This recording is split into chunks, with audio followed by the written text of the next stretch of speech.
स्वामी इति नामने। नमस्ते सरस्वती देवे गौरवाणी प्रचारिणे निर्विशेष शून्यवादी पाश्चात्य देशतारिणे। जगत गुरु श्री प्रभुपाद की जय।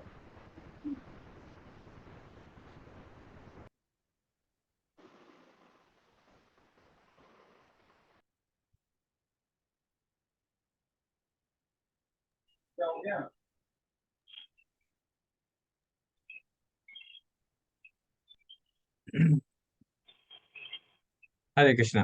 तो आप सभी का स्वागत है हमारी इस भगवत गीता की कक्षा में। और कल हमने किया था श्लोक नंबर 2.70, राइट। तो बताइए, कल नहीं, सॉरी, फ्राइडे को तो क्या किया था, क्या क्या इंपॉर्टेंट पॉइंट्स थे, कुछ पॉइंट्स बताओ।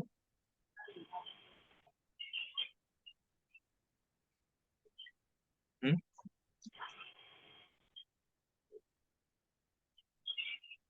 कौन बताएंगे। 70 था। जो पुरुष समुद्र में कृष्णा। निरंतर प्रवेश करती रहने वाली हरे इन कृष्ण। नदियों के समान हरे इच्छाओं के निरंतर प्रवाह से विचलित नहीं होता और जो सदैव स्थिर रहता है वही शांति प्राप्त कर सकता है, दूसरा नहीं जो इच्छाओं को तुष्ट करने की चेष्टा करता हो। हरे कृष्ण प्रभु जी। यस मिनल माता जी। प्रभु जी जैसे मतलब इस श्लोक का जो इम्पोर्टेंट पॉइंट है वो जो आपने समझाया था वो ये है कि जैसे समुद्र है वो सभी नदियों का पानी अपने में लेता है, लेकिन उसके प्रभाव से उस पर उसको या उसका असर नहीं होता। वो जैसा है वो सम ही रहता है, मतलब समुद्र जो है वो समुद्री रहता है। ऐसे ही जो कृष्ण भावना भावित व्यक्ति है वो भी उसका इधर मतलब कुछ जो भी वो भौतिक जगत में इधर उधर से उसको मिलता है उससे उसका कोई प्रभाव नहीं पड़ता। वो अपनी कृष्ण भावना भावित एक्टिविटीज में ही लगा रहता है। उसको पता है, क्योंकि उसको पता है कि कृष्ण ही परम मतलब सुप्रीम पावर है और उन्हीं की शरण ग्रहण करके उसको मतलब जो उसका ओरिजिनल नेचर है वो उसको प्राप्त हो। हरे कृष्ण। हम्म एक्चुअली पिछले श्लोक में भगवान ने शांति इस भौतिक जगत में रहकर भी शांति कैसे प्राप्त की जाए, है ना, ये डिस्कस कर रहे थे कि कैसे इस भौतिक जगत में तो हम आगे, है ना, इससे बैड बार्गेन, लेकिन इस यहाँ फंस तो गए, लेकिन इस फंसने के बाद हमें इसमें इसका बेस्ट यूटिलाइजेशन कैसे करेंगे, है ना, शांति कैसे प्रदान हो, कैसे प्राप्त होगी। और भगवान पिछले श्लोक में समुद्र का उदाहरण दे रहे हैं, है ना, समुद्र का उदाहरण दे रहे हैं, क्या दे रहे हैं कि जैसे नदियां समुद्र में समुद्र में गिरती रहती है ना, समुद्र नदियों का पानी समुद्र में गिरता रहता है, लेकिन समुद्र विचलित नहीं होता, है ना। ऐसा नहीं है कि समुद्र का लेवल बढ़ गया, है ना, इतनी सारी नदियां पानी लेके आ रही हैं समुद्र में तो समुद्र का लेवल बढ़ गया जी, विचलित हो गया, है ना। तो वो विचलित नहीं होता, समुद्र से उदाहरण दिया है। तो इसी प्रकार से अगर जो कृष्ण भावना भावित व्यक्ति है वो अपनी भोगों के, है ना, जो भोगों की इच्छा है, जो भोग मिल रहे हैं, है ना, भोगते हुए भी इन सांसारिक चीजों को भोगते हुए भी आ, उनसे विचलित नहीं होता। ठीक है, और बताओ, और कोई पॉइंट। हरे कृष्ण प्रभु जी। यस, आपने उसके काशी विपरीत माता। कृष्ण भावना भावित व्यक्ति है उसके बारे में बताया था कि कृष्ण भावना भावित व्यक्ति है वो हर एक वस्तु भगवान की ही है ऐसा समझकर उसका उपभोग करता है।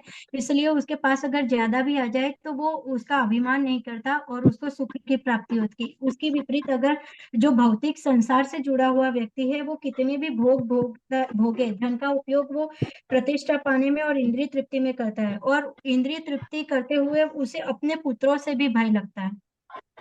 हम्म बिल्कुल, जैसे नदियां समुद्र में गिरती हैं तो समुद्र नदियों के पानी को भोग करता है ना। तो इसी तरह से किसी भक्त के पास, जो कृष्णा कॉन्शियस व्यक्ति है, उसके पास स्वतः ही अपने आप ही, अगर बहुत सारी चीजें आ रही हैं, अपने आप ही धन आ रहा है ना। अब किसी के पास धन आ रहा है पिछले कर्मों की वजह से, या किसी कारणवश अपने आप धन आ गया, तो कृष्णा कॉन्शियस ये नहीं कहता ना ना ना ना मुझे धन नहीं चाहिए। तो उस धन को आ जाता है, उसको स्वीकार करता है, लेकिन स्वीकार करने के बाद उस चीज को फिर भगवान की सेवा में लगा देता है वो, ना। उससे विचलित नहीं होता, जैसे समुद्र विचलित नहीं होता नदियों के पानी से, ऐसे ही जो कृष्णा कॉन्शियस व्यक्ति, अगर उसके पास धन भी आ जाए, उसके पास भोग करने की और दूसरी सामग्री भी आ जाए, तो भी फिर वो भगवान क्या करता है, उस चीज को भगवान की सेवा में लगा देता है ना, उसको एक्सेप्ट कर लेता है ना। यस। और कोई पॉइंट?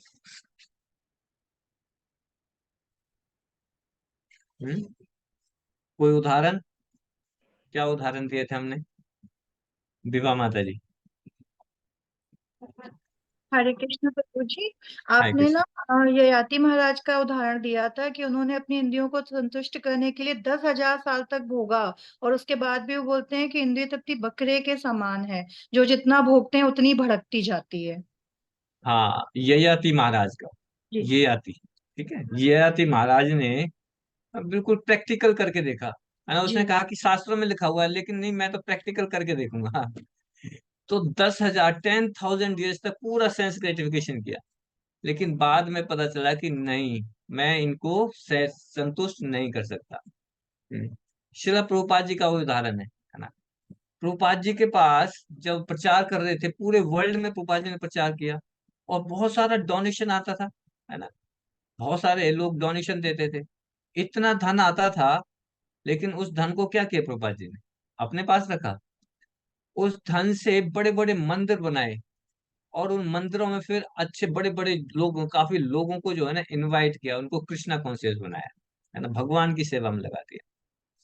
तो इस तरह से जो कल का श्लोक था 2.7, उसमें कृष्ण भक्त की तुलना समुद्र से की गई थी, है ना। जो श्लोक नंबर 54 में, 2.54 में, जो अर्जुन ने 4 क्वेश्चन पूछे थे, और उनमें से चौथा क्वेश्चन था, वो क्या था, कि स्थिर बुद्धि वाला व्यक्ति कैसे चलता है, कैसे चलता है। अच्छा, क्वेश्चन तो ये था कि स्थिर बुद्धि वाला कैसे चलता है, और भगवान ने उदाहरण दे दिया समुद्र का। अब समुद्र तो चलता नहीं है, समुद्र तो चलता नहीं है, वो तो एक जगह पे रहता है ना।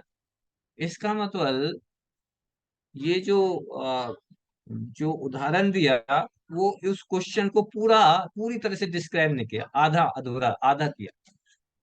तो इस क्वेश्चन में, इस श्लोक में भगवान उसको पूरा कर रहे हैं, ठीक है। क्योंकि भगवान ने सोचा कि ये तो क्वेश्चन तो चलने का था, है ना, है ना, कि स्थिर बुद्धि वाला व्यक्ति कैसे चलता है, लेकिन मैंने उदाहरण दे दिया समुद्र का। समुद्र तो चलता नहीं है ना। तो भगवान अर्जुन के मन को समझ गए कि अर्जुन क्या सोच रहा है, और फिर ये श्लोक जो है, अब ये यहाँ पे बता रहे हैं इस श्लोक में।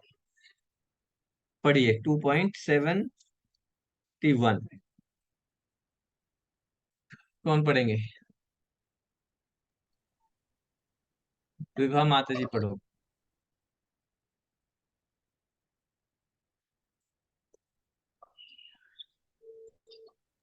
हरे कृष्ण प्रभु। हरे कृष्ण।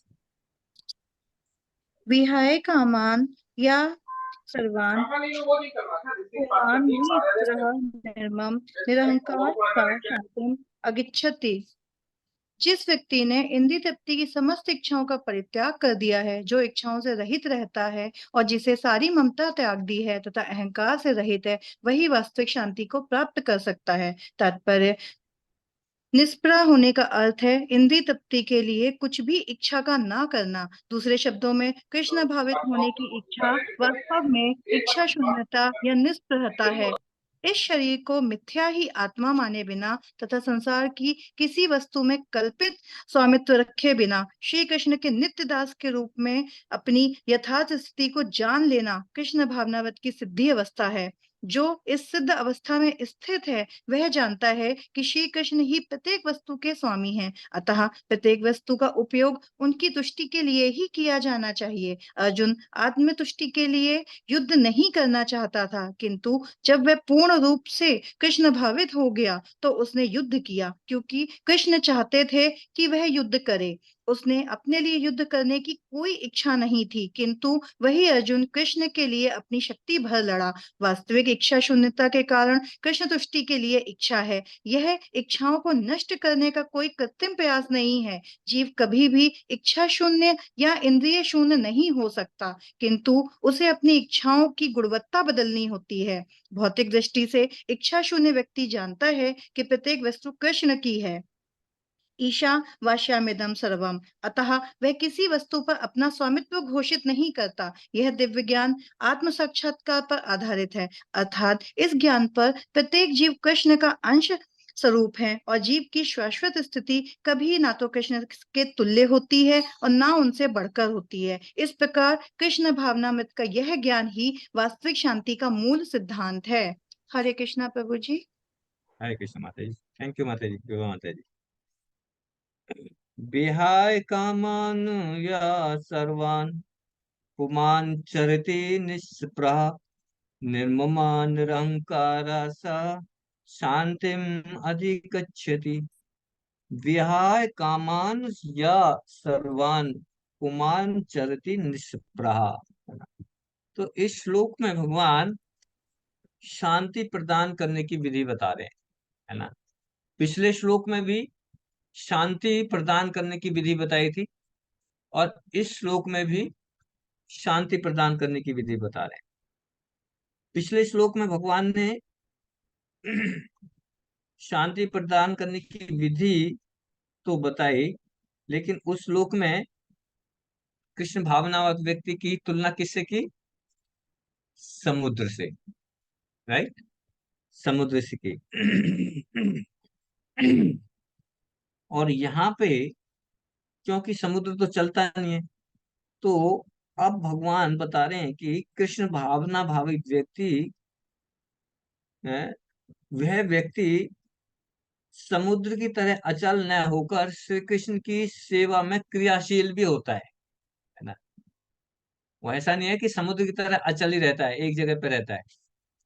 वो कह रहे हैं कि जिसकी बुद्धि स्थिर है वो व्यक्ति कृष्ण की सेवा में हमेशा ही क्रियाशील रहेगा, यानी कि हमेशा ही काम में लगा रहेगा, भगवान की सेवा में इंगेज रहेगा, है ना। ये नहीं है कि एक जगह पे बैठ गया। तो यहाँ पे बड़ी महत्वपूर्ण शिक्षाएं हैं। इसमें हमें 4 महत्वपूर्ण शिक्षाएं मिलेंगी इस श्लोक में। तो इसमें सबसे पहला है विहाय कामान्य सर्वान, है ना। विहाय कामान या सर्वान, इसका मतलब यह है कि जिस व्यक्ति ने इंद्रिय तृप्ति की समस्त इच्छाओं का परित्याग कर दिया है ना, जितनी भी समस्त इंद्रिय तृप्ति की इच्छाएं हैं उनका परित्याग कर दिया है। तो हम इस शिक्षा के बेस पे 2 लोगों का चरित्र डिस्कस करेंगे, जिससे कि हम समझ पाएंगे कि इसका मीनिंग क्या है ना। कैसे इच्छाओं का परित्याग व्यक्ति कर सकता है। एक था खोला बेचा श्रीधर, है ना। खोला बेचा श्रीधर हमने डिस्कस किया था कुछ दिन पहले, है ना। कौन कौन जानते हैं खोला बेचा श्रीधर को? जिन्होंने वीडियो ऑन नहीं कर रखा है वीडियो ऑन कर ले ना। कोई अगर इमरजेंसी नहीं है तो वीडियो ऑन कर ले प्लीज, तो और अच्छी तरह से हम समझ पाएंगे, इंटरेक्शन हो पाएगा। ठीक है। तो खोला बेचा श्रीधर जो है मायापुर में चैतन्य महाप्रभु के समय पे थे, है ना। और वो क्या करते थे, क्या बिजनेस था? पत्तों के दोने बनाते थे और दोने बेचते थे। और दोने बेचने में कितनी इनकम होती होगी उनकी, है ना। और उनकी दुकान पे चैतन्य महाप्रभु आते थे। चैतन्य महाप्रभु आते थे दोने खरीदने के लिए, और उनसे जो है ना मोल भाव करते थे, है ना। हमेशा झगड़ा करते थे कि तुम जो है ना बहुत प्रॉफिट कमा रहे हो इसमें ना, इतना इतनी कीमत नहीं है। इस तरह से जो है ना रोजाना आते थे। और खोल बेचा कहते थे ठीक है, मैं अगर ज्यादा प्रॉफिट कमा रहा हूँ तो आप किसी दूसरी दुकान से ले लो। तो चैतन्य महाप्रभु कहते नहीं, मुझे तो आपसे ही लेना है। आपसे लेना और सस्ते में लेना है ना। तो इस तरह से चैतन्य महाप्रभु और खोला बेचा का आपस में रोजाना चलता था, और एंजॉय करते थे, है ना। चैतन्य महाप्रभु लेके चले जाते थे, पैसे भी नहीं देते थे। तो एक दिन क्या हुआ, तो भगवान चैतन्य महाप्रभु अपने ईश्वर आवेश में, है ना, खोला बेचा के सामने, श्रीधर के सामने अपना ईश्वर रूप दिखाया उन्होंने। अभी तो चैतन्य महाप्रभु भक्त के रूप में आए थे ना, तो चैतन्य महाप्रभु ने श्रीधर को अपना भगवान का रूप दिखाया, और भगवान का रूप दिखाया, और उन्होंने बोला कि श्रीधर, तुमने मेरी इतनी आराधना की है ना, और मेरे प्रेम में आपने इतना समय जन्म बिता दिए हैं, अब मैं तुम्हारी सेवा से बहुत खुश हूँ। मांगो तुम्हें क्या चाहिए, है ना।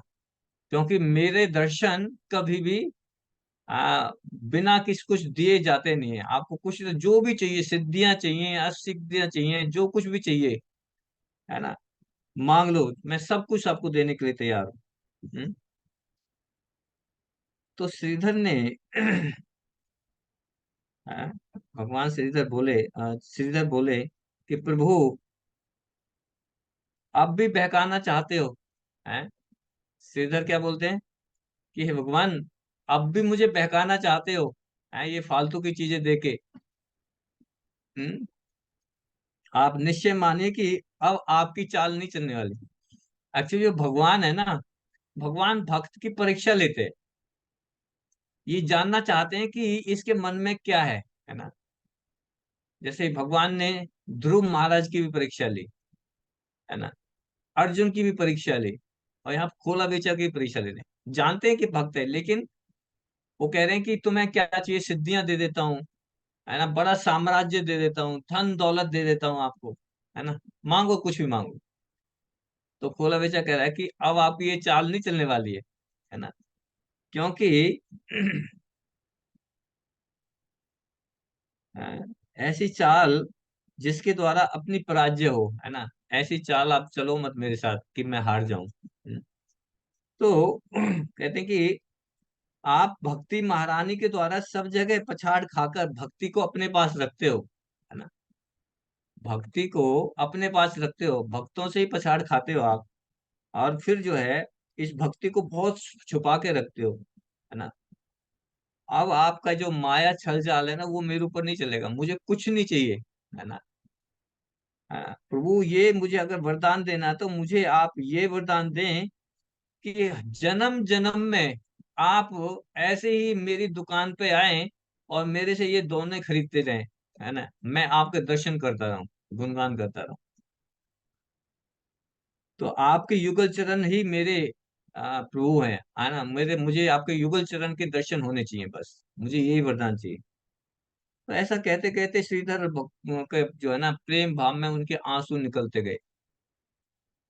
तो फिर चैतन्य महाप्रभु हंस के कह रहे हैं, अरे श्रीधर, कुछ भी चाहिए बताओ ना, है ना, मैं आपको एक काम करता हूँ, आपको ना बहुत बड़ा साम्राज्य दे देता हूँ। तो श्रीधर बोले नहीं, मुझे प्रभु कुछ नहीं चाहिए। मुझे तो आपके ही मुझे ऐसा वरदान दो कि मैं आपके चरणों में ही रहूं हमेशा। तो फिर भगवान जो है खुश हुए, और उन्होंने कहा कि ठीक है, मैं आपकी उससे बहुत खुश हूँ। और उनको जो है ना, भगवान ने ये वरदान दिया। एक आता गंधर्व राज का चरित्र। तो यहाँ पे हम क्या देखेंगे कि अपनी उनको इच्छाएं, है ना, भगवान ने बहुत सारी चीजें ऑफर की उन्हें, लेकिन उन्होंने अपनी इच्छाओं का परित्याग कर दिया कि नहीं, मुझे दूसरी भौतिक चीजें नहीं चाहिए, मुझे तो भगवान आपके ही दर्शन चाहिए, बस आपके ही चरणों की सेवा चाहिए। ऐसे ही एक गंधर्व राज का चरित्र है, भैरव पुराण में आता है कि गंधर्वों के राजा थे ये। और उन्होंने अपने गुरु की आज्ञा लेकर पुष्कर तीर्थ में जाकर शिव जी की प्रसन्नता के लिए तप करना आरंभ कर दिया, शिव जी को प्रसन्न करने के लिए, है ना। और उनकी तपस्या से प्रसन्न होकर भगवान शिव जो है प्रकट हुए, और उनसे बोले कि गंधर्व राज, बताओ आपको क्या चाहिए। तो गंधर्व राज ने कहा कि मैं गंधर्वराज ने कहा कि भगवान कृष्ण की भक्ति और परम वैष्णव की सेवा मुझे चाहिए। मुझे ऐसा वरदान दो कि मैं भगवान कृष्ण की भक्ति में लग जाऊं, है ना। तो भगवान शिव हंसकर हंसने लगे, बोले कि गंधर्वराज क्या मांग रहे हो तुम? क्या मांग रहे हो? कृष्ण की भक्ति और उनकी सेवा को सुख देने के लिए उत्सुक नहीं हूँ, मुझे नहीं, मैं ये नहीं देना चाहता, मैं तो कुछ और देना चाहता हूँ आपको। है? जो तुम्हारे मन में और भी कोई कोई अभिष्ट हो, कोई दूसरा वर मांग लो मेरे से, है ना। आप इंद्र का सिंहासन मांग लो, ब्रह्मा का मांग लो, ब्रह्म लोक में चले जाओ, कुछ भी मांग लो मेरे से, अलग अलग लोकों में। हाँ, संपूर्ण सिद्धियां मांग लो, सारी सिद्धियां मैं दे देता हूँ आपको। गंधर्वराज को बोल रहे हैं शिव जी। मृत्यु से ऊपर विजय प्राप्त करने वाला ज्ञान, सब कुछ, कुछ भी ले लो। किंतु यहाँ जो गंधर्व राजा वो बोले कि नहीं, मुझे ना इंद्रलोक चाहिए ना ब्रह्मलोक चाहिए, कुछ भी नहीं चाहिए, मुझे तो कृष्ण की सेवा ही मांगने है। मुझे तो कृष्ण की सेवा ही दो, मुझे क्षमा करो। तो शिव जी की बात सुन के गंधर्व राज की बात सुन के शिव जी महाराज, शिव जी भगवान बहुत खुश हुए, और उनको जो है अ, भगवान की अविचलित भक्ति प्रदान की शिव जी ने, कि ठीक है जाओ आप कृष्ण की भक्ति में लगो। तो यहाँ पे हम देखते हैं कि भक्त जो है सोते जागते, है ना, उनकी यही इच्छा रहती है कि कैसे मैं भगवान कृष्ण की सेवा में लगूं, अविचलित सेवा, है ना। तो कृष्ण की भक्ति से ही जीवात्मा कृतार्थ होता है।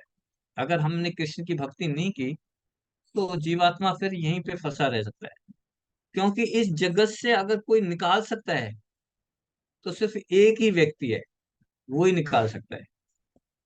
कौन है वो व्यक्ति? कृष्णा हिमसेल्फ। कृष्णा हिमसेल्फ। और कोई जितने भी देवी देवता हैं वो आपको फैसिलिटेट करेंगे, बट उनके अंदर पावर नहीं है कि वो आपको इस बंधन से निकाल सके। हाँ, इस बंधन में रह के आपको कुछ सुख सुविधाएं चाहिए, कुछ फैसिलिटीज चाहिए, तो वो तो प्रोवाइड कर देंगे। लेकिन अगर आपको इस बंधन से निकलना है, इस भौतिक जगत से निकलना है, तो फिर उसके लिए तो सिर्फ एक ही व्यक्ति है। वो है कौन? भगवान श्री कृष्ण।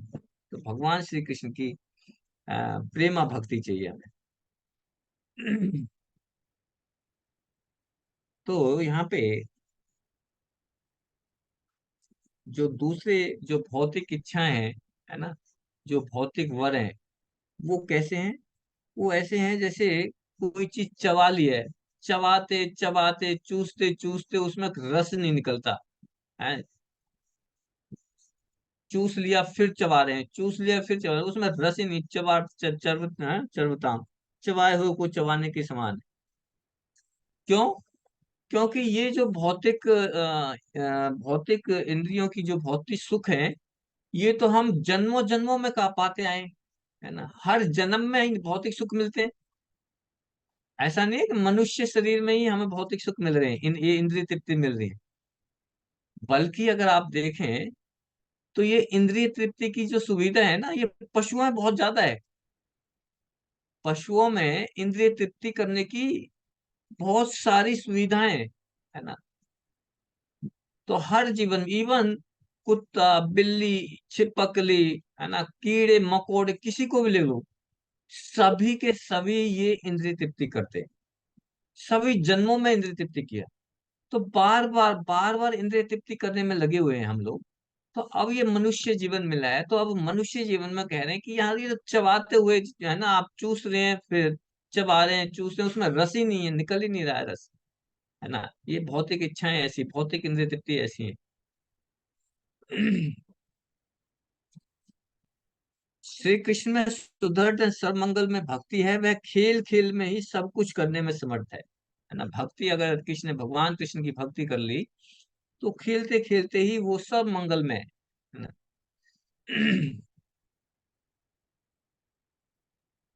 जो व्यक्ति भगवान कृष्ण की भक्ति करता है वो अपनी माता पिता का तो उद्धार करता ही है, माता पिता की 21 पीढ़ियों का उद्धार कर देता है।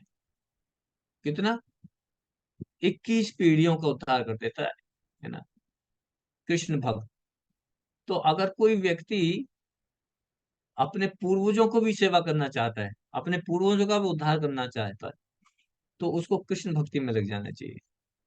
उसकी 21 पीढ़ियां आने वाली और 21 पीढ़ियां जो जा चुकी हैं, अगर उन पीढ़ियों में कोई किसी लोक में फंसा पड़ा है कोई पूर्वज, वो भी, उसका भी उद्धार हो जाएगा। ये कृष्ण भक्ति इतनी पावरफुल है।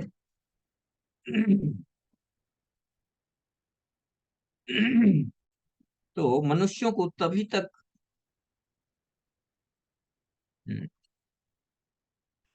तो ये है विहाय कामन्य, यानी कि विहाय कामन्य का मतलब क्या था? कि जिस व्यक्ति ने इंद्रिय तृप्ति की समस्त इच्छाओं का परित्याग कर दिया, है ना, समस्त इच्छाओं का परित्याग कर दिया। अच्छा, दूसरा है, इससे आगे है पुमान,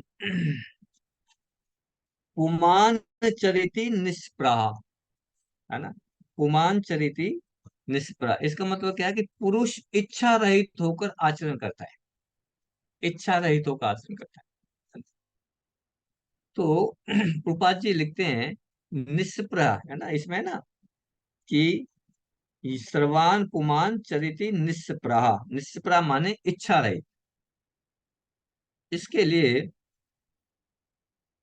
कृष्ण भावना हो, इच्छा ना करना मतलब इंद्रिय तृप्ति के कुछ भी इच्छा नहीं करना। अब यहाँ पे प्रभुपाद जी बता रहे हैं कि ऐसा तो पॉसिबल ही नहीं है कि हम इच्छा ना करें किसी चीज की, है ना। ये जो जीवात्मा है वो इच्छा तो करेगी, है ना। हम कह देते हैं जी इच्छा, किसी चीज की इच्छा नहीं करनी चाहिए, है क्या पॉसिबल है? इच्छा के बिना तो हम रह ही नहीं सकते, है ना। हम अपनी इच्छाओं को मार नहीं सकते, और ना ही प्रभा जी कह रहे कि हमें अपनी इच्छाओं को मारने की जरूरत है ना। हमें अपनी इच्छाओं को मारने की जरूरत नहीं है ना। कैसे मार सकते हैं? इच्छा तो जीवात्मा का नित्य साथी है। ये जो आत्मा है, ये इच्छा उसका साथी है, नित्य साथी है। इन इच्छाओं को हम छोड़ नहीं सकते, मार नहीं सकते। तो इसलिए आपके अंदर इच्छा है, मेरे अंदर भी इच्छा है ना। लेकिन लेकिन इस रिमोट के अंदर इच्छा नहीं है ना। मेरे अंदर इच्छा है, आपके अंदर इच्छा है, इस रिमोट के अंदर है इच्छा। ये बहुत दिन से ऐसे पड़ा है, ये इच्छा कर सकता है कि मुझे कोई उठाए यहाँ से और कहीं दूसरी जगह ले जाए? ना, इच्छा नहीं कर सकता। क्योंकि इसमें कोई इच्छा नहीं है। परंतु यदि मैं यहाँ पर 3 घंटे बैठा रहूं, है ना, तो फिर क्या होगा? मुझे लगेगा कि अरे मैं थक गया हूँ, कहीं दूसरी जगह जाना चाहिए। इच्छा करेगी, है ना। तो इच्छा तो अवश्य ही रहेगी, क्योंकि हम जीवित हैं। अब इस रिमोट में इच्छा क्यों नहीं है? क्योंकि ये जड़ पदार्थ है, इसमें जीवन ही नहीं है ना, इसलिए इच्छा नहीं। लेकिन हमारे अंदर तो जीवन है, हम तो जीवित है ना, हम तो जीवात्मा है। इसलिए हमारे अंदर इच्छा रहेंगी रहेंगी। इच्छाओं को का त्याग नहीं कर सकते, इच्छाओं को मार नहीं सकते हम लोग, ठीक है। लेकिन हम कर क्या सकते हैं? हम इच्छाओं को क्या कर सकते हैं? हम इच्छाओं का कार्य बदल सकते हैं, है ना। इच्छा तो है, लेकिन इच्छाओं का जो जो स्फीयर है ना, वो चेंज कर सकते हैं, प्लेटफॉर्म चेंज कर सकते हैं। यदि हमारी इच्छाएं इंद्रिय तृप्ति के लिए है ना, क्या इच्छाएं? कि मुझे भोग करना है ना, मुझे तो अच्छा अच्छा खाना खाना है, इसलिए चाहो चलो 5 स्टार होटल में चल के खाना खाते हैं। या मेरा मन कर रहा कुछ अच्छी सुंदर सुंदर चीजें देखने का, तो चलो मूवी देखने के लिए चलते हैं। क्या है? इंद्रिय तृप्ति की ये है इंद्रिय तृप्ति की इच्छा, कि अपनी इच्छा, अपनी इंद्रिय तृप्ति के लिए इच्छा कर रहे हैं। तो ये तो है भौतिक। लेकिन अगर हम अभी इच्छाओं का प्लेटफॉर्म बदल दें, इसका स्फीयर बदल दें, क्या? हम इच्छाएं करें कि मेरी इच्छा है कि मुझे कृष्ण की सेवा करनी है ना। अब देखिए इच्छा तो है, लेकिन इच्छा को चेंज कर देना है ना। इंद्रिय तृप्ति की बजाय उस इच्छा को कृष्णा कॉन्शियस में लगाना है कि मुझे, मेरी इच्छा है कि मैं भगवान के मंदिर में जाऊं, भगवान के दर्शन करने चाहिए मुझे, या भगवान की सेवा करनी चाहिए, है ना। भगवान का प्रसाद खाना चाहिए, भगवान की कथा सुननी चाहिए, ग्लोरिफिकेशन चुनना चाहिए, है ना। भगवान के धाम में, है ना, यहाँ पे वृंदावन धाम, गोवर्धन धाम, है ना, बहुत नजदीक है, जाना चाहिए। इच्छा, तो ये इच्छाओं को चेंज कर देना है, इच्छाओं को मारना नहीं है, जस्ट टू चेंज इट, है ना। इच्छाओं को हम मार सकते ही नहीं। तो हम सभी इच्छाओं से, तब हम कह रहे हैं कि यदि हम अपनी इच्छाओं को श्री कृष्ण की सेवा में लगाते हैं, तो फिर हम सभी इच्छाओं से मुक्त हो जाएंगे। फिर हमारी जो भौतिक अ, इंद्रिय तृप्ति की जो इच्छा है ना, वो खत्म हो जाएंगी ऑटोमेटिकली। आपने अपनी इच्छा को कृष्ण की सेवा के लिए इच्छा जाहिर कर ली, तो फिर दूसरी जो इच्छाएं, भौतिक इच्छाएं, वो खत्म हो जाएंगी ऑटोमेटिकली। दिस इज सबटल, ठीक है। दूसरा है यहाँ पे चरिति, है ना। सर्वान पुमान चरिति। चरिति का मतलब है कि जैसे पिछले श्लोक में तो कृष्ण कॉन्शियसनेस की तुलना किससे की थी, समुद्र से की है। मैं देख रहा हूँ संगीता माता जी हमारे बीच में, संगीता संगीता चौहान माता जी पहली बार आई हैं, तो माता जी का स्वागत करेंगे। माता जी के बारे में थोड़ा सा बता दूं, माता जी है ना कंप्यूटर की टीचर हैं, यूएस में क्लासेस लेती हैं, ऑनलाइन क्लासेस लेती हैं, है ना। इससे आगे क्यों पढ़ें, कि पहले मैं पूछना चाहता हूँ, आपके पास भगवत गीता है? हरे कृष्ण प्रभु जी। संगीता माता जी, हाँ जी, हरे कृष्ण। आप मेरे अनम्यूट पास किए, अनम्यूट। है मेरे पास हाँ, और भगवत गीता है ना, ठीक ठीक। Okay, yes yes yes. तो वेलकम माता जी, आपका इस ग्रुप में स्वागत है, हमारी ये फैमिली है, it is spiritual family. Thank you. तो एक एक मिनट आप अपने बारे में थोड़ा सा बता दें तो सभी इंट्रोड्यूस हो जाएंगे, देन वी विल स्टार्ट। अच्छा, ओके। सबको मेरी आवाज आ रही है? यस यस माता ji. Thank you so much first of all welcome करने के लिए और इंट्रोडक्शन देने के लिए। तो हाँ, my name is Sangeeta Chauhan और सेक्टर 8 में रहती हूँ मैं, फरीदाबाद में। और टीचिंग प्रोफेशन है मेरा। I think more than 20 years से मैं टीचिंग प्रोफेशन में हूँ। अभी फिलहाल ऑनलाइन क्लासेस लेती हूँ यूएस कनाडा के बच्चों की। Information technology, IT, coding etcetera, ये टॉपिक्स में पढ़ाती हूँ। और बस आई थिंक। थैंक यू माता जी, संगीता माता जी। तो संगीता माता जी का वर्ड वेलकम करेंगे, हरे कृष्ण हम बोलेंगे, ठीक है, एक बार। हरे कृष्णा, हरे कृष्णा, कृष्णा कृष्णा हरे हरे, हरे रामा रामा रामा हरे हरे। तो माता जी हमारे ग्रुप में बड़े सीनियर सीनियर अच्छे अच्छे भक्त हैं। मिन्नल माता जी हैं, सुनीता माता जी हैं, रीटा माता जी हैं, मिथिला माता जी, विभा माता जी, आरती माता जी, ऑल आर वेरी, ये बहुत ही सिंसियर भक्त हैं।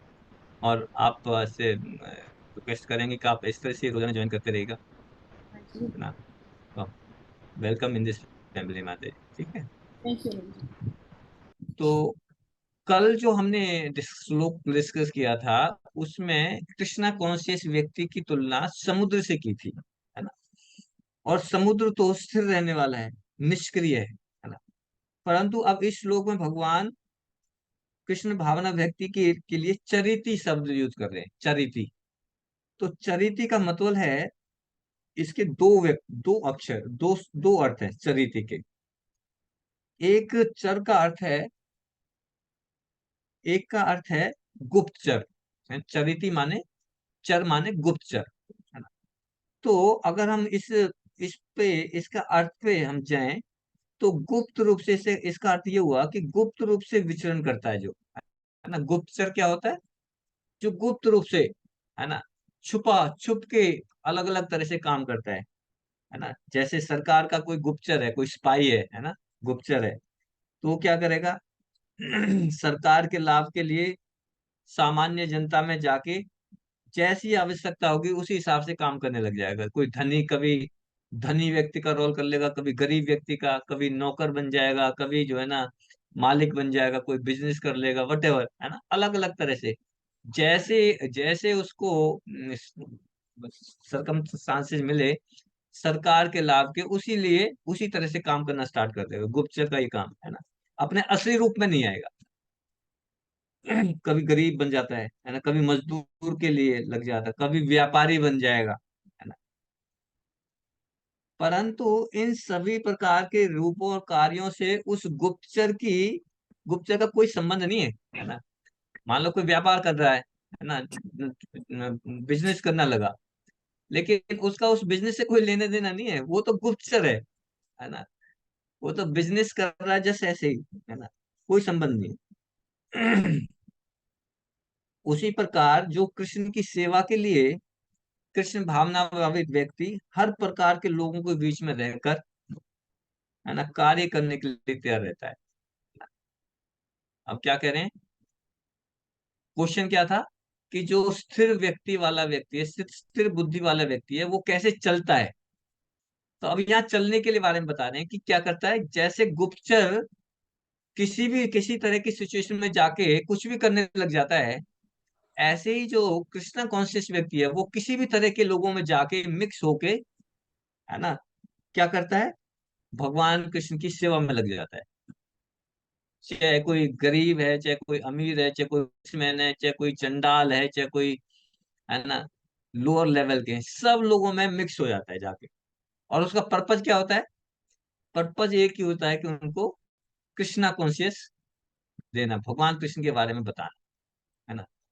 तो यहाँ पे चरिती शब्द का एक तो यह गुप्तचर, गुप्त रूप से किसी भी पोजीशन में जाके चला जाए किसी भी लोगों के बीच में, एक है। दूसरा अर्थ है इसका दूत, चर माने दूत, संदेश वाहक।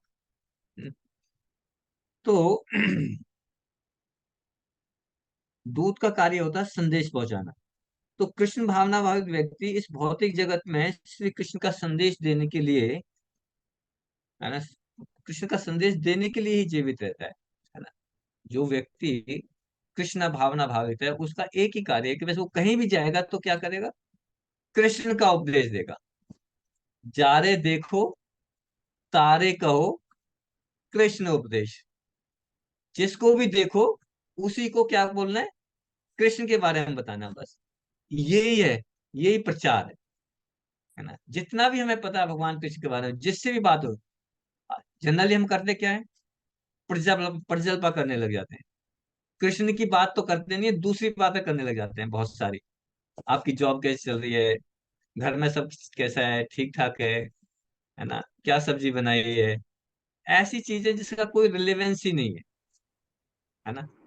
बहुत सारी चीजें, आपने साड़ी कहाँ से खरीदी, सूट कहाँ से खरीदा, कौन सी शॉप अच्छी है, ये कोई रिलेवेंस नहीं है।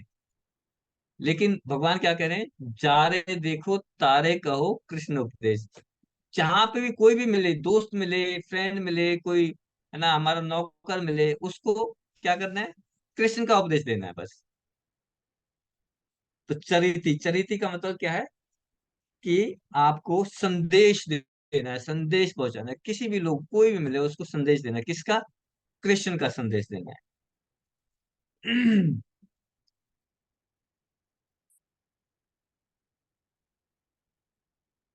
विदुर जी जो है, विदुर को जानते हैं, विदुर युधिष्ठिर के चाचा, है ना, धृतराष्ट्र, पांडु और विदुर। तो श्रीमद् भागवतम में आता है विदुर जी जो है, जिस समय पे कृष्ण जो है यहाँ इस धराधाम से जा चुके थे, कृष्ण जा चुके थे और कृष्ण ने जाने से पहले उद्धव को संदेश दिया था। उद्धव को, मैत्रेय ऋषि को, इन दो को संदेश दिया था। तो जब विदुर को पता चला कि कृष्ण भगवान जा चुके हैं तो उन्हें बहुत वो हुआ, है ना, उदास हो गए। तो पता चला कि उद्धव उनके साथ थे लास्ट मोमेंट में। तो उद्धव के पास गए, तो उन्होंने कहा कि उद्धव जो मुझे बताओ भगवान के बारे में कि क्या क्या बोल के गए, क्या क्या उन्होंने संदेश दिया। तो उद्धव ने कहा कि आपके लिए स्पेशल बोला कि आप जो है ना मेरे से वो ना दें, आप मैत्रेय ऋषि के पास जाएं वो आपको बताएंगे। तो विदुर जी, मैत्री उस समय मैत्री ऋषि कहाँ थे? हरिद्वार में थे। तो विदुर जी मैत्री ऋषि के पास जाते हैं हरिद्वार में, और वहां उसे पूछते हैं श्री कृष्ण का संदेश जानने की इच्छा, है ना। और वो कहते हैं कि हे प्रभु, महान परोपकारी व्यक्ति भगवान की ओर से पृथ्वी पर उन पतित आत्माओं पर दया दिखाने के लिए विचरण करते हैं, तो श्री कृष्ण की अधीनता के विचार से विमुख रहते हैं, है ना। जो व्यक्ति कृष्ण की अधीनता के, है ना, जनरली हम क्या है, एक नौकर किसके अधीन रहता है? नौकर तो अपने स्वामी के अधीन ही रहेगा ना, है ना। सेवक जो है स्वामी के अधीन है ना। तो जब तक वो अपने स्वामी के अधीन है तब तक तो वो ठीक है, तब तो उसकी नॉर्मल पोजीशन है। अगर वो नौकर अपने स्वामी की अधीनता स्वीकार ना करे, वो कहे कि नहीं मैं तो अपने मालिक को मानता ही नहीं, तो वो उसकी एबनॉर्मल कंडीशन है, एबनॉर्मल सिचुएशन है। तो इस श्लोक में भगवान श्री प्रभुपाद जी बता रहे हैं कि भगवान की इच्छाओं के प्रति आज्ञाकारी रहना हर जीव की स्वाभाविक स्थिति है। हमारी नेचुरल जो स्थिति है वो क्या है? भगवान के प्रति, भगवान का आज्ञाकारी रहना, है ना। जैसे नौकर अपने स्वामी की तरफ आज्ञाकारी रहता है, ऐसे ही हमारी स्थिति, बस ये नेचुरल है कि नेचुरल हमारा कॉन्स्टिट्यूशनल पोजीशन है क्या, कि मुझे आज्ञाकारी रहना है। किसके? भगवान के प्रति। भगवान जैसे कहेंगे ऐसे ही मैं करूंगा, आज्ञाकारी होना चाहिए। लेकिन दुष्कर्मों के कारण ये जीव जो है भगवान की अधीनता को मानता नहीं, ये भगवान की अधीनता को मानने से मना कर देता है कि नहीं मैं नहीं मानू, है ना। और इसकी वजह से क्या होता है? भौतिक संसार के सारे कष्टों को भोगता रहता है। तो ये कष्ट क्यों आ रहे हैं हमें इस भौतिक जगत में? क्योंकि हमने भगवान की अधीनता को मानने से मना कर दिया। अगर हम भगवान की अधीनता को मानेंगे, अगर भगवान के आज्ञाकारी रहेंगे, तो फिर हमें ये कष्ट नहीं सताएंगे। अब ये कष्ट इसलिए सता रहे हैं क्योंकि हमने भगवान से ईर्ष्या करी, हमने भगवान की आज्ञा का पालन नहीं किया ना। तो भगवान के महान शुद्ध भक्त पतितों के लिए बहुत दयालु होते हैं, इसलिए वे जाने के उद्देश्य से संसार भर में भ्रमण करते रहते हैं, है ना। जितने भी ऋषि मुनि हैं, उनका एक ही कार्य है, वो क्यों भ्रमण करते हैं? पूरे संसार में अलग अलग जगह पे जाते हैं। उनका एक ही कार्य है कि पतित आत्माओं का उद्धार करना, है ना। बहुत सारे पतित लोग जो कष्ट पा रहे हैं, है ना, उनका उद्धार करने का पर्पज से वो घूमते रहते हैं। तो शुद्ध भक्त इन पतित आत्माओं का उद्धार करने के लिए ईश्वर का संदेश देते हैं, और घूम के क्या देते हैं? संदेश देते हैं। किसका? कृष्ण का संदेश, है ना। चरिति। तो चरिति के दो शब्द बता दिए, है ना। जो क्वेश्चन था अर्जुन का क्या था, कि स्थिर बुद्धि वाला व्यक्ति कैसे चलता है, तो यहाँ पे बता दिया कि एक तो वो घूम घूम के क्या करता है? कृष्ण का उपदेश देता है। दूसरा, चलते चलते कहीं पे भी जाएगा, किसी भी तरह के उस पोजीशन में जाके, है ना, किसी तरह के लोगों में जाके मिक्स हो जाएगा, और फिर क्या करेगा वहां पे? भगवान कृष्ण की सेवा करेगा, है ना। जैसे गुप्तचर जो है सरकार के लाभ के लिए कार्य करता है, ऐसे ही जो भक्त है वो भगवान की सेवा के लिए कार्य करता है, किसी भी तरह के लोगों में जाके मिक्स हो जाए। तो यहाँ पे चरिति वर्ड का यूज किया है भगवान ने। चलता है, कैसे चलता है कृष्ण भक्ति भक्ति जो स्थिर बुद्धि वाला व्यक्ति कैसे चलता है? वो ऐसे चलता है, अलग अलग जाके का क्या करता है? संदेश देता है, कृष्ण का संदेश देता है। ठीक है। जैसे हनुमान जी, है ना, हनुमान जी का चरित्र क्या था? रामायण के सुंदर कांड में इसका वर्णन आता है कि जब हनुमान जी सीता मैया का पता लगाने के लिए कहाँ गए? श्रीलंका में गए। तो वो उन्होंने अपना शरीर इतना छोटा कर लिया, जैसे जैसे बिल्ली का शरीर हो। हनुमान जी ने इतना छोटा शरीर कर लिया, बिल्ली का शरीर बना लिया। और वो हर घर में, पूरी लंका में घूम घूम के देख रहे, कहाँ है सीता मैया, कहाँ है सीता मैया। और जब सीता मैया दिखाई देगी वहां पे अशोक वाटिका में, तो फिर उन्होंने अपना रूप बड़ा कर लिया और फिर वहां पे संदेश दिया, है ना। किसका संदेश दिया? भगवान राम का संदेश दिया सीता मैया को। तो संदेश वाहक, है ना, चल के जो सेवक जो भक्त हैं वो क्या करते हैं, उन्होंने गुप्तचर के रूप में भी गुप्तचर भी किया और फिर संदेश भी दिया। छोटा शरीर करके पूरा गुप्तचर घूमते हुए किसी को पता ही नहीं चला, है ना। और जब पता चल गया तो फिर संदेश वाहक का भी काम किया हनुमान जी ने। और तीसरा है इसमें निस्सप्राह। निस्सप्राह का यहाँ पे बता रहे हैं। पुमाम पुमान चरति निष्प्रह, है ना। निष्प्रह का अर्थ है कि कृष्ण भावना भावित व्यक्ति इच्छा रहित होकर आचरण करता है। इच्छा रहित। निष्प्रह का भी यहाँ पे दो मीनिंग है, दो अर्थ हैं निष्प्रह के। क्या? एक तो इच्छा करना और एक द्वेष करना। इच्छा और द्वेष करना, ये निष्प्रह का मीनिंग है। तो पहले शब्द का अगर इच्छा मान के चले तो ऐसा व्यक्ति जो इच्छा नहीं करता है, ये मत लो ऐसा व्यक्ति जो इच्छा नहीं करता। अब यहाँ पे प्रश्न उठता है कि वह व्यक्ति किस प्रकार की इच्छा नहीं करता, है ना? इच्छा तो नहीं करता, लेकिन किस प्रकार की इच्छा नहीं करता वो, है ना। जो कृष्णा कॉन्शियस व्यक्ति है वो ये जानता है कि हर चीज कृष्ण की सेवा के लिए, कृष्ण ही भोगता है ना। जो कृष्णा कॉन्शियस व्यक्ति है वो क्या जानता है कि everything is for Krishna. Krishna ही भोगता है, भोक्ता राम यज्ञ तपसाम, है ना। तो सब चीजों के भोक्ता जो हैं भगवान श्री कृष्ण है। तो वह किसी भी वस्तु को भोगने की इच्छा नहीं करता। तो ये तो होगा इच्छा, है ना। इच्छा नहीं करता, तो किस चीज की इच्छा नहीं करता? किसी भी चीज को अपने लिए भोगने की इच्छा नहीं करता, क्योंकि उसे पता है कि इसके भोक्ता कौन है? भगवान कृष्ण है।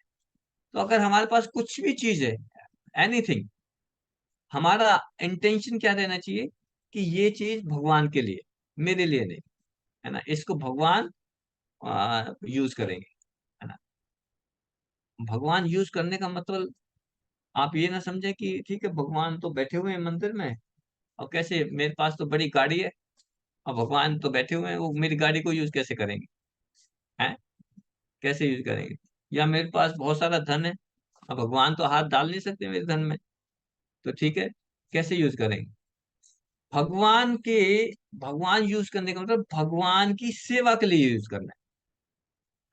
जैसे अब मान लो आपके पास गाड़ी है, तो उस गाड़ी का यूज करो मंदिर में आने के लिए। मंदिर में आओ, भगवान के दर्शन करो, है ना।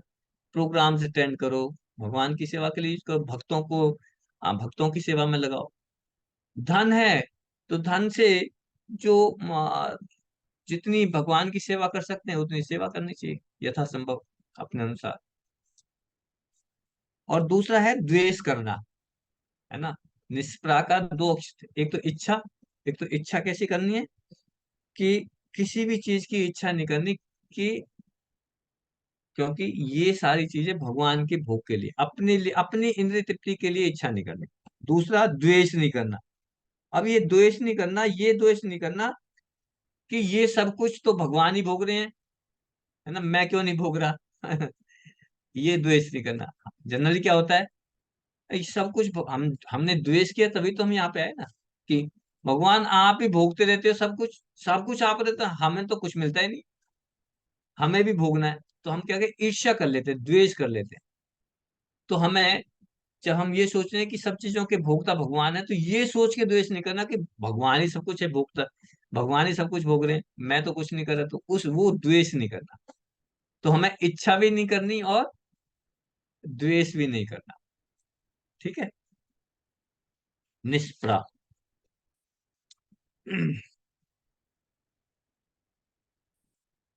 और तीसरा है निर्ममो निरहंकारा। निर्ममो निरहंकार, अर्थात जिसने सारी ममता और अहंकार त्याग दिए। निर्मम, निर्मम माने, मम माने मन, है ना। निर्मम। तो यहाँ पे देखिए, निर्मम शब्द की व्याख्या में गीता का एक 5th चैप्टर में आएगा, श्लोक नंबर 29 में भगवान ने शांति प्राप्त करने के लिए 3 बातें बताई थी। हमने डिस्कस किया था आप लोगों से। भगवान ने शांति प्राप्त करने के लिए 3 बातों को समझना बहुत जरूरी था। कौन कौन सी 3 बातें थी, याद है आपको? हरे कृष्णा प्रभु जी। यस, सीता माता जी। प्रभु जी, भगवान ही सुप्रीम पर्सनालिटी है, मतलब वही सबसे बड़े भोक्ता है, वही हमारे सबसे बड़े शुभचिंतक हैं और हाँ, वही सुपर एंजॉयर। यस। भोक्ताराम यज्ञतपसाम सर्वलोक महेश्वरम सुहृदम सर्वभूतानाम ज्ञात्वा माम संत्यम रिचति, है ना, कि he is the supreme enjoyer. 3 चीजें बताई थी ना। एक तो है ये जानना कि Krishna is the supreme enjoyer. दूसरा, Krishna is the supreme proprietor, सर्वलोक महेश्वरम, सारे लोकों के स्वामी हैं। कौन? कृष्णा है। और सुहृद सर्वभूता नाम, सुहृद, सुहृद माने सारे जीवी, जितनी भी जीवात्मा, उनके सबसे अच्छे मित्र हैं वो, सुहृद हैं, शुभ चिंतक है। ये 3 चीजें जो है शांति प्राप्त करने के लिए क्या करें? शांतिम ज्ञात्वा माम शांतिम रिच्छति। जो इन 3 चीजों को जान जाता है वो शांति को प्राप्त करता है। तो अगर हमें शांति चाहिए तो ये 3 चीजें हमारे माइंड में बिल्कुल क्लियर कट होनी चाहिए। क्या?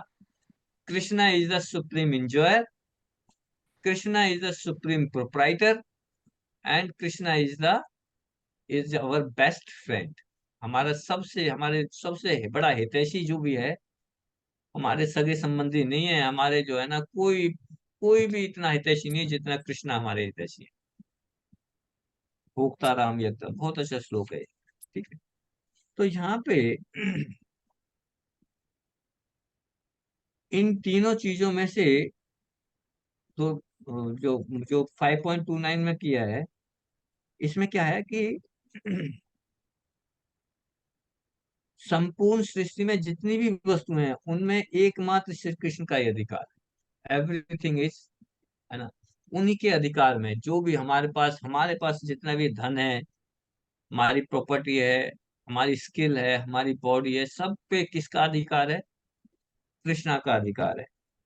इस बात को यहाँ पे भगवान निर्मम शब्द से करें। निर्मम, निर्मम का मतलब है ऐसा व्यक्ति जिसके अंदर मम, मम माने मेरा, मेरापन का भाव नहीं है कि ये मेरा है ना। मम माने ये मेरा, ये मेरा, ये मेरा, it's mine, it's mine, it's mine, है ना। जिसके अंदर ये नहीं है, मम माने जो मेरा है, और निर माने नहीं, है ना, जिसके अंदर मेरापन नहीं, निर्मम। तो अगर मेरा नहीं है तो फिर किसका है? भगवान का है ना। अगर मेरा नहीं है तो फिर किसी का तो है, वो है फिर भगवान का, है ना। जो ये जानता है कि ये मेरा नहीं है, किसका है? भगवान का है। तो ये निर्मम शब्द उसके लिए यूज कर रहे हैं। तो जो व्यक्ति हर वस्तु को के ऊपर भगवान कृष्ण का अधिकार समझता है, किसी भी वस्तु के ऊपर अपना अधिकार नहीं समझता, है ना। और हमारे एक एक उपनिषद है, ईशोपनिषद बोलते हैं, ईशोपनिषद, भक्ति शास्त्री का कोर्स होता है, उसमें हम पढ़ाते हैं भक्ति श्लोक। उसमें बताता है ईशावास्या इदम सर्वम सर्व यत कंचन जगत्या जगतम। इस जगत में जो भी कुछ है वो सारा ईश्वर आपके लिए, भगवान के लिए, भगवान भगवान का है। भगवान ने हमारे लिए जो अलॉट कर दिया है बस उसी को हमें भोगने का अधिकार है ना। जो जो चीज दूसरों के लिए अलॉट की गई है उस पे हमारा कोई अधिकार नहीं। अगर हम दूसरे की चीज को भोगने की कोशिश करेंगे तो क्या है? वो गलत है, इंक्रोचमेंट हो जाएगा। इंक्रोचमेंट नहीं करना। भगवान ने हम सबके लिए कुछ ना कुछ दिया है, अलॉट कर दिया है। हालांकि भगवान का है सब कुछ, फिर भी हर व्यक्ति के लिए कुछ ना कुछ अलॉट किया है। तो जो अलॉटेड है उसी को हम भोगें। जो दूसरे के लिए है उसको इंक्रोच ना करें, ये इंक्रोच नहीं करना, ये इसमें है। दूसरों का अधिकार, दूसरों का जो अधिकार है उसको पाने की इच्छा हमारे मन में होनी नहीं चाहिए। तो कृष्ण भावना भावित व्यक्ति ये जानता है कि प्रत्येक वस्तु और प्रत्येक व्यक्ति पर कृष्ण का ही अधिकार है। और फिर है निरंकार। निरंकार का शब्द है, निरंकार का अर्थ है कि ऐसा व्यक्ति जिसके अंदर अहंकार नहीं है, निरअहंकार, है ना। अब अहंकार, अहंकार अच्छी बात है या बुरी बात है, कौन बताएगा? हैं? देवेश ब्रो। बुरी बात है। प्रभु जी अहंकार जैसे बताया था ना ईगो वाला, अगर तो फॉल्स अहंकार है तो गलत है। वैसे अहंकार होना चाहिए कि भाई जैसे ऐसे भक्ति में भक्त हूँ, वो अहंकार तो ठीक है, बट फॉल्स ईगो नहीं होनी चाहिए। Correct, excellent. अहंकार तो अच्छा है, लेकिन मिथ्या अहंकार बुरा है ना। जो असलियत है, असलियत क्या है? मैं कृष्ण का दास हूं, ये मेरी कॉन्स्टिट्यूशनल पोजीशन है। तो इसमें मुझे प्राउड होना चाहिए, I am the servant of Krishna, proudly कह सकते हैं। अहंकार है मुझे, क्यों? त्रिलोकीनाथ का दास हूं मैं। आजकल कोई प्राइम मिनिस्टर, किसी मिनिस्टर का भी कोई नौकर बन जाता है तो वो अपने आप को चौड़ा, है ना, चौड़ा होके चलता है ना, चलता है ना। ड्राइवर भी, किसी का ड्राइवर भी अगर होगा किसी मिनिस्टर का, तो उसे अपने आप पर जो है अहंकार आ जाता है। और हम तो किसके नौकर हैं? त्रिलोकीनाथ के, जो पूरे यूनिवर्स का स्वामी है, कृष्णा के, है ना। तो ये अहंकार तो ठीक है। लेकिन अगर मैं कहूँ कि नहीं, मैं नौकर नहीं हूं, नौकर नहीं हूं, मैं तो कुछ और ही हूं, मैं आत्मा नहीं हूं, मैं आत्मा नहीं हूं, मैं तो शरीर हूं, और उस पे अहंकार करना, वो मिथ्या अहंकार है, दैट इज रॉन्ग। तो false, false pride is bad, है ना। द करेक्ट प्राइड जो है, जो सही अहंकार है, वो सही है। तो ऐसा व्यक्ति जो कृष्ण को ही सर्वश्रेष्ठ मानता है और अपने आप को किसी भी प्रकार से श्रेष्ठ नहीं मानता, है ना, क्योंकि वे सभी जीवात्मा का हित करने वाले हैं। भगवान कृष्ण कौन है? सभी जीवात्मा का हित करने वाले हैं। ऐसा नहीं है कि एक ही आत्मा का, सबका ही। जैसे ही यहाँ पे भेजते हैं, उनका मेंटेनेंस का, उनका सस्टेनेंस का सब कुछ अरेंजमेंट भगवान कृष्ण करके भेजते हैं ऑलरेडी।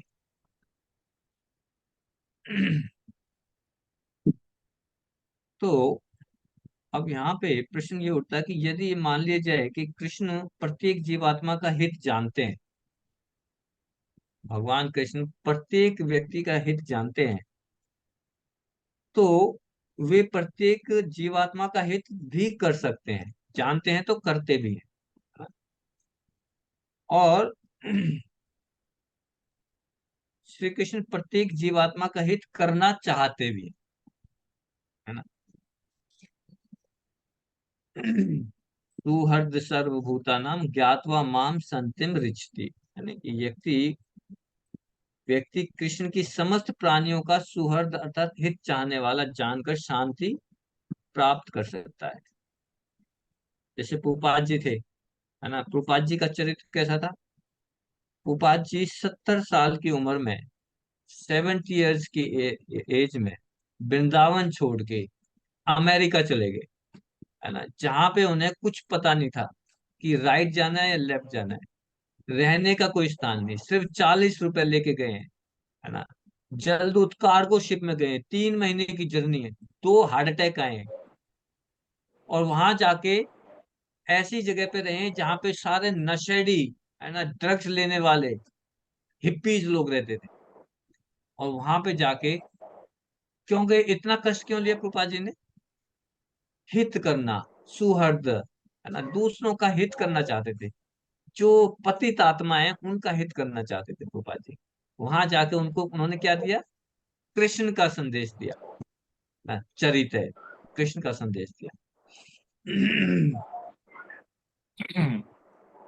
तो प्रभुपाद जी से एक बार, है ना, पूछा कि शिव प्रभुपाद जी, से पूछा कि आप जो है, आप क्या भगवान है ना।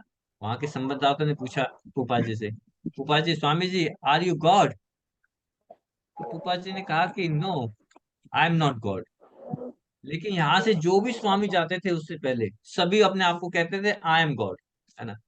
तो उन्हें सभी संवाददाताओं को, जितने भी मीडिया पर्सन थे, उन्हें ये था कि सभी लोग जितने भी इंडिया से आते हैं सभी कहते हैं आई एम गॉड, तो स्वामी जी भी कहेंगे आई एम गॉड।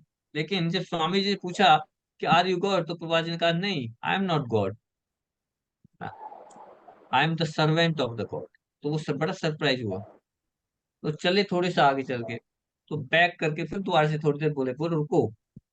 तो उस मीडिया पर्सन को लगा कि हाँ, अब ये कहेंगे कि नहीं नहीं, मैंने गलती से बोल दिया, I am servant of God, ना आई एम गॉड, है ना। लेकिन पुपा जी ने बोला कि no, I am not the servant of the God, I am trying to be servant of the God. मैं तो भगवान का एक सेवक बनने का प्रयास कर रहा हूँ, क्षुद्र भक्त हूँ, क्षुद्र सेवक हूँ। लेकिन आप देखें कि पुपा जी ने सारा इतना कष्ट सहन किया, क्यों? क्योंकि सुहृद, दूसरों का हित करने के लिए चाहते थे। ठीक है, तो यहीं पे फिनिश करते हैं हम लोग, टाइम हो गया 10 o'clock। तो कल से हम, कल क्या है, 1 अगस्त, और हमें क्या करना है कल? भागवतम, भागवतम की रीडिंग स्टार्ट कर रहे हैं हम लोग, है ना। तो आपको क्या करना है उसमें? हमने वीडियो ऑन करिए सभी 1 मिनट के लिए। क्या होमवर्क दिया था मैंने? क्या पढ़ना है आपको? इंट्रोडक्शन। इंट्रोडक्शन पढ़ लो तुम। श्रीमद् भागवतम का फर्स्ट कैंटो, प्रिल्यूड और इंट्रोडक्शन, वो आपको पढ़ना है। ठीक है, और कल हम जो है भागवतम की ग्लोरिफिकेशंस, और प्लस जो अगर टाइम मिला तो प्रिल्यूड और इंट्रोडक्शन जो आप पढ़ोगे उसको जस्ट हम डिस्कस करेंगे। ठीक है, तो जिन्होंने नहीं पढ़ा है अभी तक, वो भागवतम आपके पास है सभी के पास, जिसके पास नहीं है वो ले सकता है, फर्स्ट कैंटो में, है ना। संगीता माता जी, आपके पास अगर नहीं है तो मैं मिन्नल माता जी को बोलूंगा, आपको स्क्रीनशॉट शेयर कर देंगे, तो उसमें से आप रीडिंग कर सकते हैं। ठीक है। हरे कृष्णा प्रभु। हाँ, फर्स्ट यस। कैन तो है मेरे पास प्रभु जी। हाँ, वो संगीता माता जी, अभी 2 माता जी आ गई, संगीता 2 हैं, एक संगीता चौहान जी भी हैं और एक आप भी, संगीता तोमर, है ना। जी तो प्रभु। आगे से ध्यान रखो, मैं संगीता चौहान माता जी से कहता हूँ, आपके पास तो मुझे पता है, संगीता माता जी आज ही जुड़ी है ना, इसलिए मैं पूछ रहा हूँ कि उनके पास शायद नहीं होगा। तो उसका जो उसका स्क्रीनशॉट या स्कैन करके माता जी, मिन्नल माता जी, आप संगीता माता जी को शेयर करते हैं तब तक, जब तक जी नहीं है। प्रभु ठीक है। जी। मुझे भी माता जी, मुझे भी। अच्छा, मिथिला माता जी आपके पास भी नहीं है, ठीक है, मिन्नल माता जी उनको भी भेजिए। मेरे ठीक। प्रभु जी मेरे पास भी नहीं है। प्रभु जी मैं अच्छा, पीडीएफ बना के ग्रुप हाँ, में। ग्रुप में डाल दें मैडम। हाँ। आप पहले का एक एक भेज दो, और जिन जिन के पास नहीं है फिर वो आप, सुनीता माता जी, सुनीता माता जी सेवा कर रही थी, सुना, अपना अपना नाम सुनीता माता जी को दे दें, आपके घर पे ही जो है ना भागवतम का सेट भेज दिया जाएगा। ठीक है।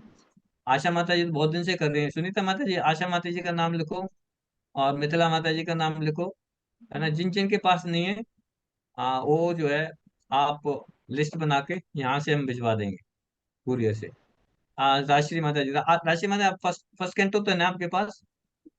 फर्स्ट कैंटो है ना, तो आपको तो आ जाएगा। जिनके पास फर्स्ट कैंटो भी नहीं है, उनके पास पहले भेज देंगे। ठीक है। थैंक यू सो मच माता जी, पूज्य श्री प्रभुपाद की जय। वांछा कल्पतरुभ्यश्च कृपा सिंधु एव च पतितानां पावनेभ्यो वैष्णवेभ्यो